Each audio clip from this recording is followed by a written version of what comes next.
kaki gajah. Pernah dengar kaki gajah? Nah, cacing ini yang menyebabkan, namanya adalah Wuchereria branchioli. Berikutnya ada juga Trichinella spiralis. Untuk peranannya umumnya ada parasit pada tubuh makhluk hidup. Begini, ada yang keluar dari soal? Ada. Bagi yang tidak membaca tidak menyimak, dia menyesal karena dia lupa melihat ini. Saya pahami ya? Asal bagaimana, angiosperm bagaimana. Bagaimana daun hidupnya? Yang pertama, ascaris dewasa itu ada di usus halus, kemudian telurnya akan keluar bersama feses nantinya, lalu telur berkembang menjadi embrio.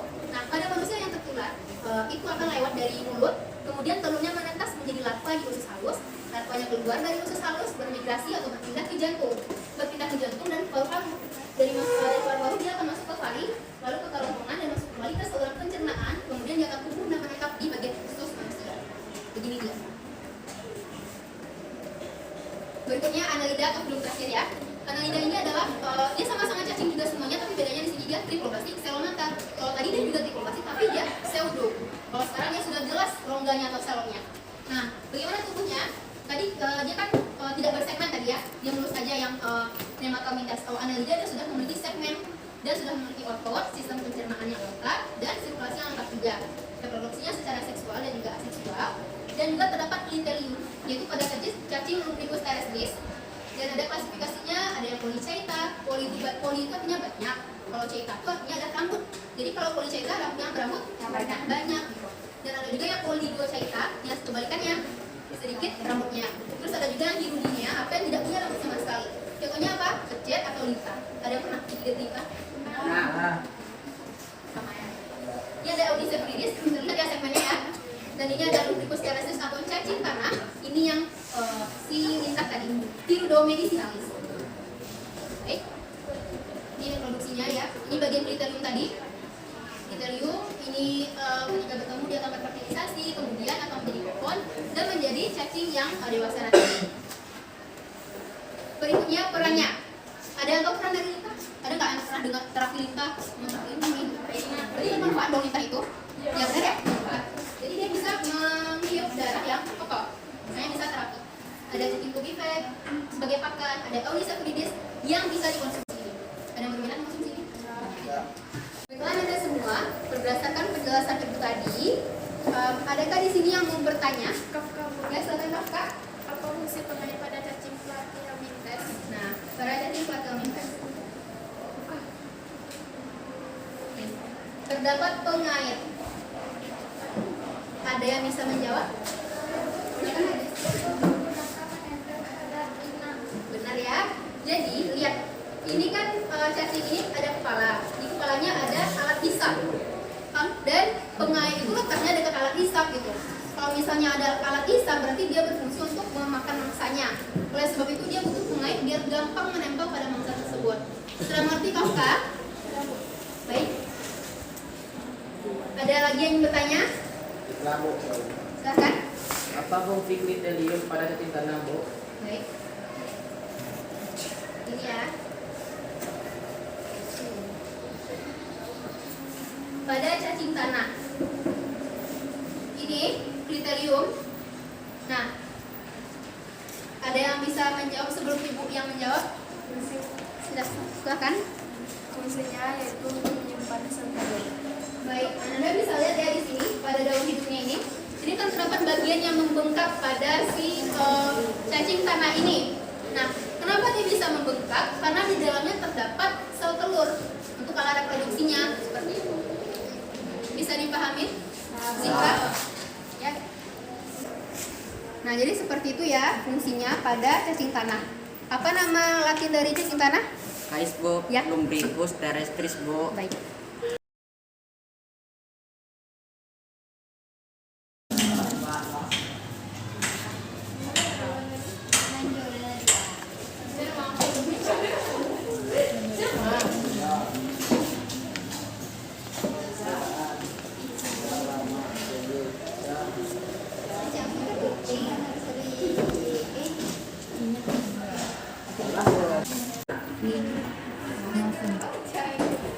Ada yang mau tanya apa? Kita lihat ya. Silakan sini.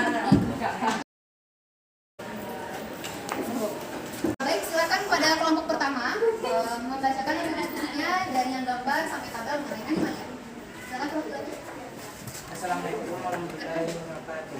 Waalaikumsalam warahmatullahi wabarakatuh. Saya Firman mewakili kelompok 1. Saya akan membacakan nama spesies. Yang pertama ada Sikon gelatinosom, yang kedua Aurelia aurita, dan yang ketiga Fastiola hepatita. 4. Ankylostoma duodenale medicinale. Selanjutnya kelompok 2 silahkan mempresentasikan mengenai ciri-ciri dari porifera. Assalamualaikum warahmatullahi wabarakatuh. Waalaikumsalam warahmatullahi wabarakatuh. Saya Zikra dari kelompok 2 akan menjelaskan tentang porifera. Simetri tubuh dan lapisan tubuh. Umumnya radial, lapisan tubuh diploblastik. Struktur tubuh dan ciri-ciri lainnya. 1. Porosit merupakan modifikasi epidermis yang berfungsi untuk membentuk pori. 2. Ostia adalah lubang pada dinding tubuh porifera sebagai tempat masuknya air. 3. Osculum adalah lubang tempat keluarnya air pada porifera. Habitat dan cara hidupnya. Habitat air laut, dalam, dan air tawar. Cara hidupnya menempel pada karang. 4. Tipe sistem saluran air. 1. Sikon air masuk melalui ostium. Saluran bercabang atau radial, sponkol, lalu osculum. 2. Askon air masuk melalui ostium ke sponkol dan osculum. 3. Leukon air masuk melalui pori-pori saluran radial yang bercabang-cabang keluar melalui osculum. 5. Peranan porifera. Porifera menghasilkan zat kimia yang dapat digunakan untuk mengobati serangga penyakit kanker. Silakan bagi kelompok 3 untuk presentasikan hasilnya mengenai plakielmites dan hematomites. Assalamualaikum warahmatullahi wabarakatuh. Waalaikumsalam warahmatullahi wabarakatuh. Kenalkan, saya Sarjabil Kais dari kelompok 3 ingin membacakan tentang film platymintes dan film nematilmintes. Film nematilmintes, ukuran dan bentuk tubuh. Nemahelmintes umumnya memiliki ukuran tubuh yang mikroskopis, namun ada pula yang mencapai panjang 1 meter. Yaitu ukuran dan bentuk tubuh. Ukuran tubuh hampir mikroskopik dan hidup menumpang dengan organisme lain sebagai parasit dengan ukuran tubuh beberapa mencapai 20 m. Struktur dan tubuh fungsi tubuh. 1. Tripoplastik aselomata. 2. Sistem syaraf tangga tali. 3. Pencernaan gastrovaskuler. 4. Penginderaan berupa OCD. 5. Reproduksi seksual dan aseksual atau membelah diri. 6. Memiliki 1 lubang mulut tanpa dubur. 7. Memiliki daya regenerasi yang tinggi. Kelompok 4 akan membacakan hasil presentasi mengenai annelida. Silakan. Assalamualaikum warahmatullahi wabarakatuh. Waalaikumsalam warahmatullahi wabarakatuh. Saya Gersina Galicia, mewakili kelompok 4 akan membacakan hasil diskusi tentang film annelida. 1. Ukuran dan bentuk tubuh. Annelida memiliki panjang tubuh sekitar 1 mm hingga 3 mm. Contoh annelida yang panjangnya 3 meter adalah cacing tanah Australia. 2. Bentuk tubuh bersegmen menyerupai cincin. Struktur dan fungsi tubuh. 1. Triploblastik selomata. 2. Simetri bilateral. 3. Sistem pencernaan lengkap. Habitat dan cara hidup. Habitat dasar laut dan perairan tawar, dan juga ada yang sebagian hidup di tanah atau tempat-tempat lembab. Cara hidup, sebagian hidup bebas dan sebagian hidup Sama ya, disebutkan sama teman perwakilan kelompok. Benar. Ada yang ragu atau yang mau ingin ditanyakan? Saya, Bu. Ya, silakan. Sutra masih lagi dengan jawabannya. Laut hidup cacing Fastiola hepatita, Bu. Baik, akan dibacakan.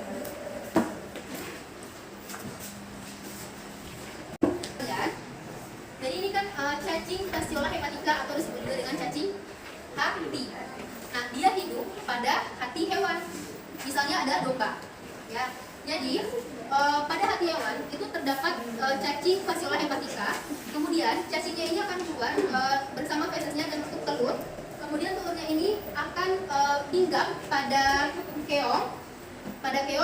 tiga fase. Kemudian dilanjutkan dengan keong ini kan nantinya dia akan menjadi metaserkaria. Di mana metaserkaria ini dia akan menempel pada rumput. Sedangkan kan hewan seperti domba itu makannya rumput ya. Nah, jadi hewan yang makan rumput ini akan memakan rumput yang sudah tercemari oleh metaserkaria. Nah, oleh sebab itu dia berbentuk seperti daun hidup. Sampai sini paham?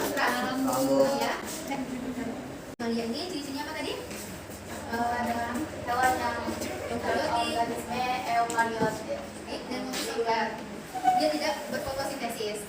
Dan untuk lapisan tubuh itu ada yang ektoderm, endo, dan meso. Untuk yang bagian jenis lapisan tubuh ada diploblastik dan trifloblastik. Kalau untuk bagian rongga tubuh ada acelomata, pseudosolomata, dan selomata. Anda semua setelah membaca dari LKPD, menjawab LKPD, melihat ibu presentasi, juga teman dan presentasi tadi, berarti sudah mendapatkan pemahaman baru. Ya, ibu akan memberikan soal kuis kembali atau disebut juga dengan post test. Tujuannya, kenapa ada 2 kali pemberian kuis? Tujuannya biar Anda bisa melihat, oh tadi tuh saya salah di sini akan diperbaiki lagi. Dan ibu juga bisa melihat bagaimana perkembangan Anda setelah dari belajar melihat dari presentasi sama teman presentasi dan membaca dari LKPD-nya. Siap ya? Soal yang pertama, tuliskan 3 ciri dari animalia.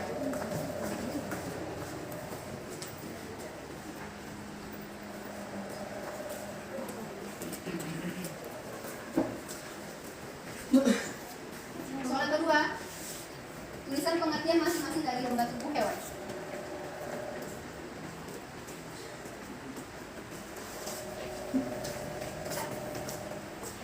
Tuliskan klasifikasi dari invertebrata masing-masing filus. Tidak ada yang kontak namanya.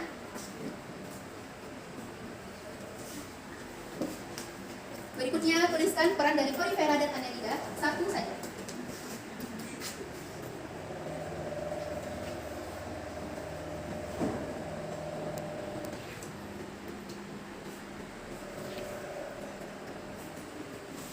Selanjutnya, gambarkanlah 3 tipe saluran air pada Porifera.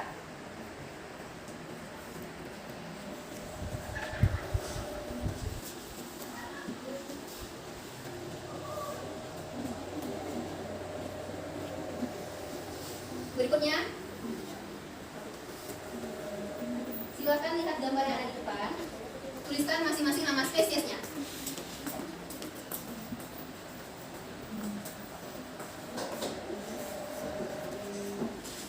Tidak ada menunjuk temannya.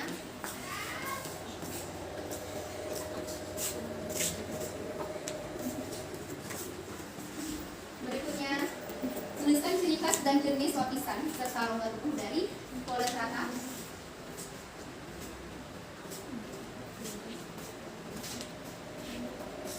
Platyomintes,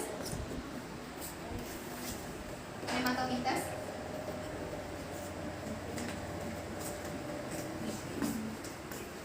dan Annelida.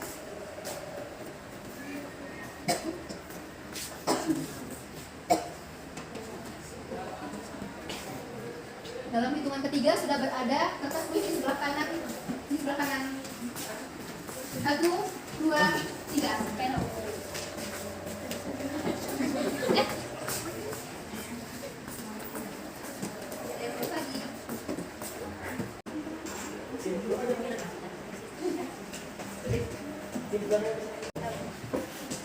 Baiklah Anda semua, Ibu sudah memeriksa dari kuisnya, kita sampaikan juga, dan Ibu sudah melihat bagaimana perkembangan Anda selama pembelajaran tadi. Sekarang Ibu akan memberikan penghargaan bagi kelompok yang nilai kuisnya per individu itu ada peningkatan dan tinggi, serta kelompoknya itu benar menjawab LKPD-nya. Jadi kelompok berapa yang mendapatkan penghargaan? Kelompok 2.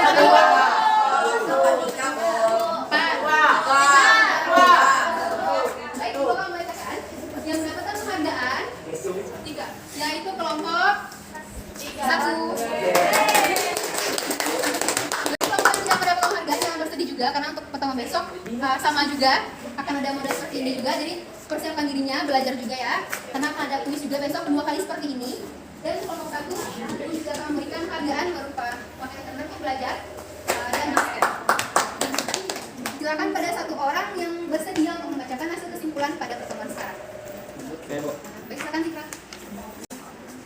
Kesimpulan. 1.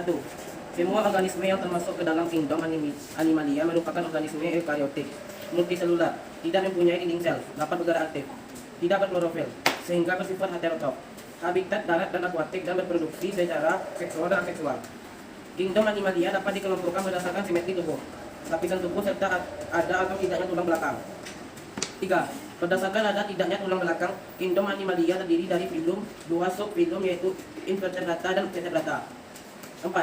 Subfilum invertebrata terdiri dari filum Porifera, Cnidaria, Platyhelminthes, Nemathelminthes, Mollusca atau Bruta, Mollusca, dan Echinoderma.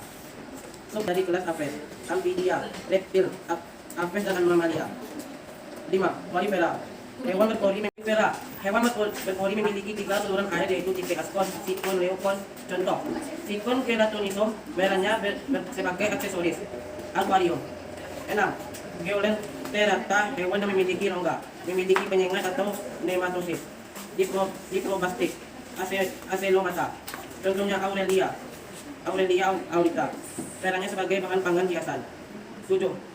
Platyhelminthes. Cacing pipih tubuh simetri bilateral, diploblastik, asecomalata. Contohnya Fascicola hepatica, bersifat parasit. 8. Nemathelminthes. Cacing gilik tubuh triploblastik, pseudocell solomata. Contohnya Ascaris lumbricoides, bersifat parasite, sebagai obat. 9. Annelida, cacing tubuh bersegmen triblastik, tubuh bersegmen bercincin tubuh. Contoh Eunice viridis, Urodon medicinalis, perak sebagai obat bahan baku kosmetik. Baiklah Anda semuanya, tadi kita udah belajar mengenai ciri-ciri dari hewan, kita udah belajar juga apa perannya, macam-macamnya. Ternyata di dunia ini banyak sekali hewan yang bisa kita temui. Ya, oleh sebab itu dia diklasifikasikan tadi ada hewan bertulang belakang dan tidak bertulang belakang. Berarti kita harus mensyukuri nikmat yang diberikan oleh Tuhan, karena kan kita mengkonsumsi makanan sehari-hari kan dari hewan juga kan, kayak makan ikan, suka udang, seperti itu. Baiklah, sekian materi kita pada pertemuan kali ini dari Animalia, mengantarnya Invertebrata, Porifera hingga Annelida. Silakan Pak, untuk Anda semua, untuk pertemuan berikutnya, silakan untuk membuat resume mengenai materi berikutnya yaitu Mollusca, Arthropoda, Echinodermata, Pisces, dan Amfibi dari materi yang sudah Ibu kirimkan melalui albumnya. Baik, jangan lupa untuk dipahami materi yang Ibu berikan karena besok akan ada kuis kembali seperti ini dan kuisnya juga 2 kali. Bagi yang ingin kelompoknya mendapatkan penghargaan harus rajin-rajin belajar. Baiklah, sekian materi kita pada hari ini. Mohon maaf jika ada kesalahan kekurangan. Silakan untuk tutup kelas. Ya, gerak. Hormat, gerak. Masuk formular. Alhamdulillah.